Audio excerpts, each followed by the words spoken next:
బోయినపల్లిలో ఒకే కుటుంబానికి చెందిన 5గురితో పాటు మరో యువతి అదృశ్యమైన ఘటన కలకలం రేపుతోంది. న్యూ బోయినపల్లిలో 7 గుళ్ల సమీపంలో మహేష్, ఉమా దంపతులు నివాసం ఉంటున్నారు. మహేష్, ఉమా వారి 3 పిల్లలతో పాటు మరో కుటుంబానికి చెందిన సంధి కూడా అదృశ్యమైంది. స్థానిక నీటి సరఫరా కేంద్రంలో ఆపరేటర్గా మహేష్ పనిచేస్తున్నాడు. మహేష్ బావ భిక్షపతి ఫిర్యాదు మేరకు పోలీసులు కేసు నమోదు చేశారు. అయితే 6 ఆటో బుక్ చేసుకుని బోయినపల్లి నుంచి ఎంజీబీఎస్ బస్ స్టేషన్కు వెళ్లినట్లుగా పోలీసులు గుర్తించారు. అక్కడి నుంచి ఎటు వెళ్లారనే కోణంలో పోలీసులు దర్యాప్తును చేస్తున్నారు. సీసీ కెమెరాల ఆధారంగా 6 ఆచూకీ తెలుసుకునేందుకు పోలీసులు ప్రయత్నిస్తున్నారు. మా తమ్ముడు 4 నుంచి మిస్సింగ్ ఉండు, కనవట్లేదు. ఫోన్ చేస్తే స్విచ్ ఆఫ్ వస్తుంది. దానికే ఎటు పోయినో తెలియక మిస్సింగ్ కంప్లైంట్ ఇచ్చినాం పోలీస్ స్టేషన్లో, బోయినపల్లి పోలీస్ స్టేషన్లో. వాళ్ళు కూడా మంచిగానే సహకరించారు.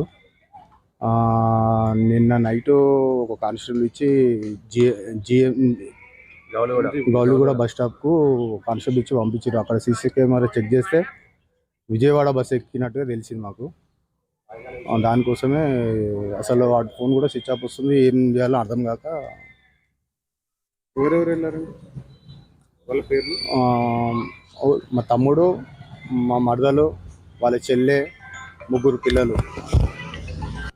మా రైట్, ఇక ఇదే అంశానికి సంబంధించిన మరిన్ని అప్డేట్స్ మా కరెస్పాండెంట్ కుమార్ అందిస్తారు. కుమార్, చెప్పండి. Thank you Jemimah.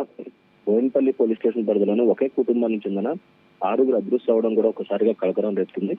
ముఖ్యంగా ఏదైతే మహేష్ కుటుంబ సభ్యులు ఏదైతే ఇటు బోయినపల్లి నుంచి ఎంజీబీఎస్ వరకు ఆటో బుక్ చేసుకోవడం కూడా ప్రస్తుతం పోలీసులు అయితే గమనించారు. అలాగే మహేష్ సోదరుడు ఇచ్చిన కంప్లైంట్ మేరకు పోలీసులు కూడా కేసు అయితే నమోదు చేశారు.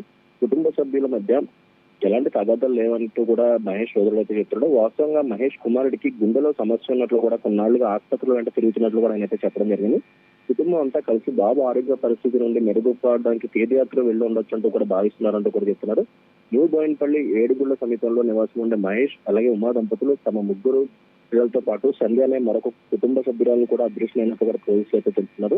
ముఖ్యంగా చూసినట్టయితే బోయినపల్లిలోని నీటి సరఫరా కేంద్రంలో మహేష్ అయితే ఒక ఆపరేటర్ గా అయితే పనిచేస్తున్నాడు. పోలీసులు ఫిర్యాదు చేసిన భిక్షపతి ఏదైతే సోదరి ఉమా వాళ్ళ ఇంటికి ఉన్న ఏదైతే ఉదయం వెళ్లి అక్కడ చూడగా అక్కడ ఎవరు లేకపోవడంతో కూడా ఈ కేసు అయితే ఇవ్వడం జరిగింది. మహేష్ ఉమా దంపతులు తమ పిల్లలైన రిషి, చైతు, శివాలతో పాటు సంధ్యను కూడా తమతో పాటు బయటకు తీసుకెళ్లినట్లు పోలీసులు అయితే తెలిపారు. 6 మంది కుటుంబ సభ్యులు బయటకు వెళ్ళినట్లు ఇంటి యజమాని ఫిర్యాదు భిక్షపతికి చెప్పినట్లు కూడా తెలుస్తుంది. ఒకేసారి 6 ఏదైతే కుటుంబ సభ్యులు ఇంటి నుండి బయటకు వెళ్లి ఆటో బుక్ చేసుకుని బోయినపల్లి నుండి ఇమ్లిబంద్ ఏదైతే బస్ స్టాప్ అంటే ఎంజీబీఎస్ బస్ స్టాప్ వరకు వెళ్ళినట్లయితే పోలీసులు అయితే గుర్తించారు. ముఖ్యంగా అక్కడి నుంచి ఎటు వెళ్లారనే దానిపై ప్రస్తుతం పోలీసులు అయితే దర్యాప్తు చేస్తున్నారు. అక్కడ ఉన్న సీసీటీవీ ఫుటేజ్ కూడా పూర్తిగా వెరిఫై చేస్తున్నారు. Right, thanks for the updates Kumar.